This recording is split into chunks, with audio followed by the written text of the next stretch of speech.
What kind of went off the rails for you guys? No urgency, couldn't guard the ball. Then to the third quarter, is that where you felt a little bit more urgency, especially from, like, I guess, AJ? I mean, whenever we get away from who we are, that's what the result will be. We got to find a way to be consistent in our identity. When we do that, we're a really good team. When we're done, we're not. You talked about resiliency when you're down before the game. What did you see in that comeback in the third quarter there? That's been who we are all year. All right, I know we're a resilient team. I know we have the character and the spirit to fight back. Right, I'm more concerned about our starts. We got to be a lot more urgent, a lot more engaged, a lot more focused, and we will be better. We got one more game prior to playoffs. We'll clean that up. The front court, like both Tyson and Tyrese were a big part of that. Start with Tyrese. Like he was had a bit of a size disadvantage there. What did you see from him playing up against some bigger guys? I didn't think it was a size advantage. I mean, Tyrese is 6'9", 6'10", 260. Since he's been with us, he's held his own. He's rebounded the ball. He's screened. He's been a force for us. So I don't think he was overmatched at all. I thought he did an incredible job. I think he had 14 and 14.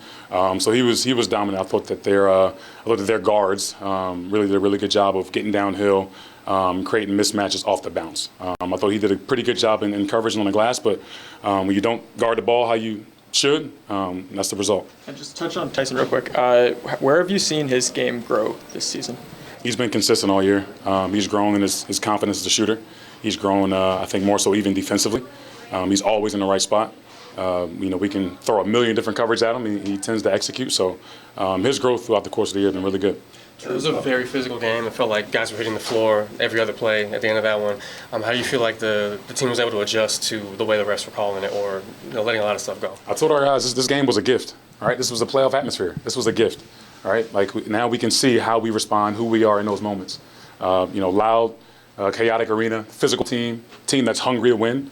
That's what the playoffs are like. And I challenged our guys. We got to execute defensively. We got to trust each other offensively. +9 on the turnovers, and you guys took 14 more shots. Is winning the possession battle something that you guys aim to do? Absolutely. Coming into this thing, they haven't been the best defensive rebounding team, but they were awesome today. And again, in the playoffs, the one thing you have to take away is easy baskets. You take away transition, you take away offensive rebounding. They did a pretty good job. Sure. Markelle Fultz got a call up. What did he do well for you? Do you think that can help the Toronto Raptors the next couple of weeks? Leadership, preparation, reads out there on the floor as a point guard. He did all the things from the guard position that we need and that we've been doing consistently, but it was great having a veteran guard in here to reinforce some of those habits. What was it like in coach against Lacey James, former 905 player? Great dude, man. He's a competitor. He did some great things for us, incredible rebounder, screener. It's good to see him out there. You talk about coaching. I think someone was helping behind you. I think it might have been your mother-in-law. Could you hear her? Yeah, Oma. Yeah, no, she's in town. She's awesome. Former player herself, really knows the game at a high level. German national team player. She knows the game. She's always supporting. So I wanted to follow up a little bit on that earlier question about the possession battle. What do you think it says about your group that you're able to consistently win that? Well, defensively, I think we can create steals with our hands, our deflection. I think it goes to our defensive identity. And then I think offensively, when you take really good shots, you put yourself in a position to offensively rebound the ball.